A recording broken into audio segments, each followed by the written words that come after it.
बालेश्वर में उद्यापित है सप्ताहव्यापी चली नवम बैशाखी महोत्सव।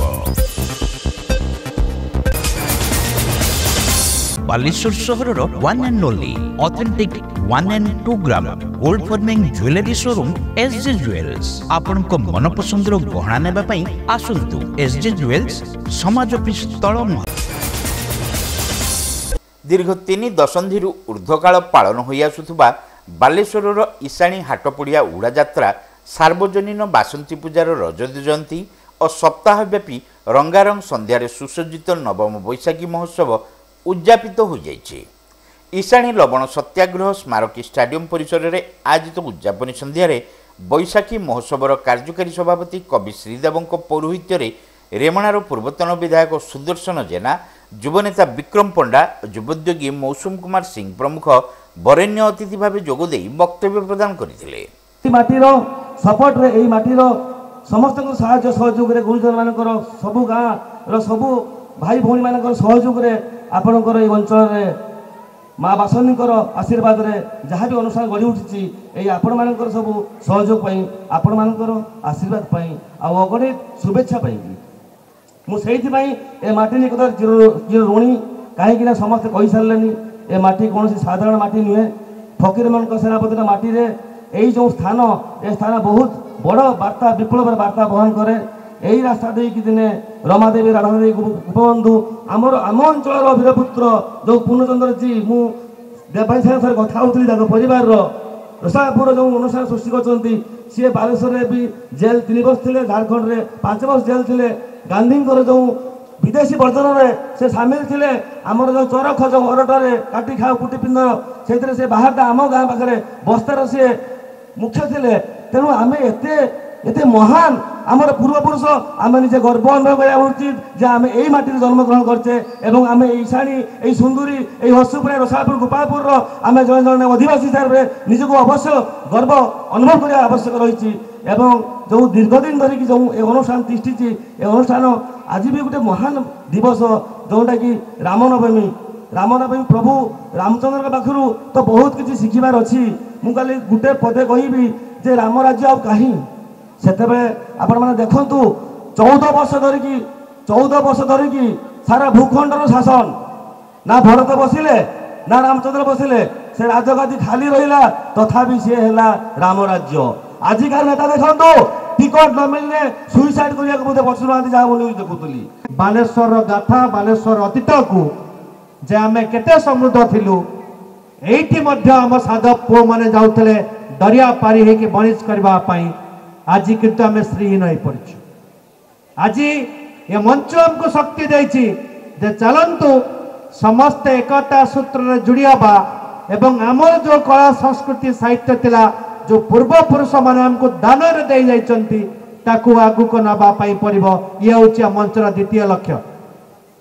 तृतीय लक्ष्य कौन अपन देखुचंती ए पड़ियार चारिपटे छोट छोट बिजनेस भाई व्यापार वाणिज्य करचंती।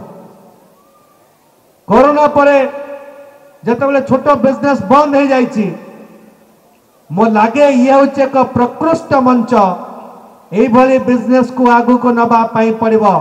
तेनोटी अर्थनीति भी अच्छी। प्रथमे आरंभ करथिलु भाईचारारू आसिलु कला साहित्य संस्कृति को तापर एटी अर्थनीति भी अच्छी। ये मंच आज पाखापाखि 100टा स्टॉल को बिजनेस देछि विगत 9 दिन धरिकी जहाँ से तरसुले जहाँ से आकृष्ट होकर आसीचंती निज अर्थनीति को समृद्ध करने निज परिवार को बढ़ावाई।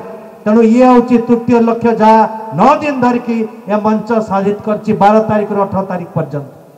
बंधुगण कहवाई बहु कथा अच्छी किंतु आज मत लगुच समय अतिक्रांत है। दीटा कथा कही मोर वक्तव्य को सारे चाहिए।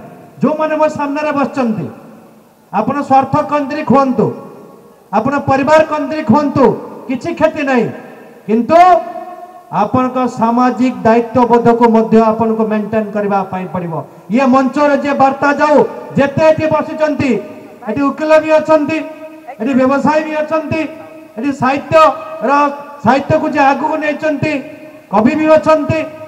आमे समस्ते जने जने बालेश्वर दाद हिसाब रे गुंडुची मिसार भूमिका को हमको निर्वाह करबा पाई पड़िबो ताले हम तो सफल हबो।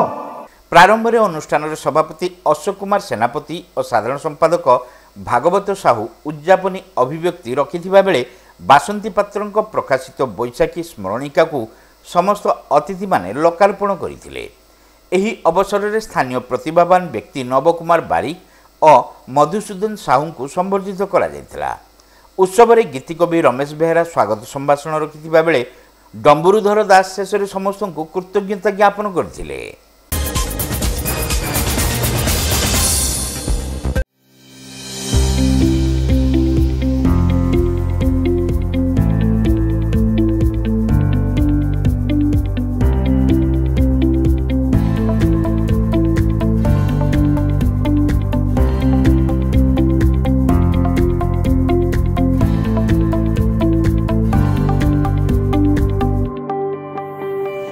बालेश्वर सर्वबृहत कंप्यूटर शोरूम जीवन कंप्यूटर एवं फकीरमन गोले ठारे आज ही आसतु जीवन कंप्यूटर फकीरमन गोले बालेश्वर।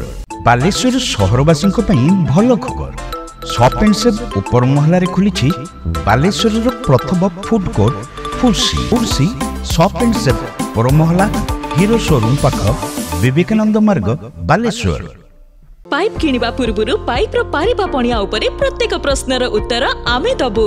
पानीर प्रखर जेते तीव्र हो अबा पानीर शिखर जेते उच्च हो एमके प्लास्ट कंपनी रे निर्मित एमकेपी ब्रांड रो सुदृढ़ एवं दीर्घस्थायी पीवीसी एंड एचडीपीई पाइप्स सर्वदा नंबर 1। सर्वनिम्न मूल्य रे सर्वोत्तम पाइप किनिबा पई जोगाजोग करंतु। MK Plast private limited, Ramdaspur industrial estate, Gorisahi, Cuttack district.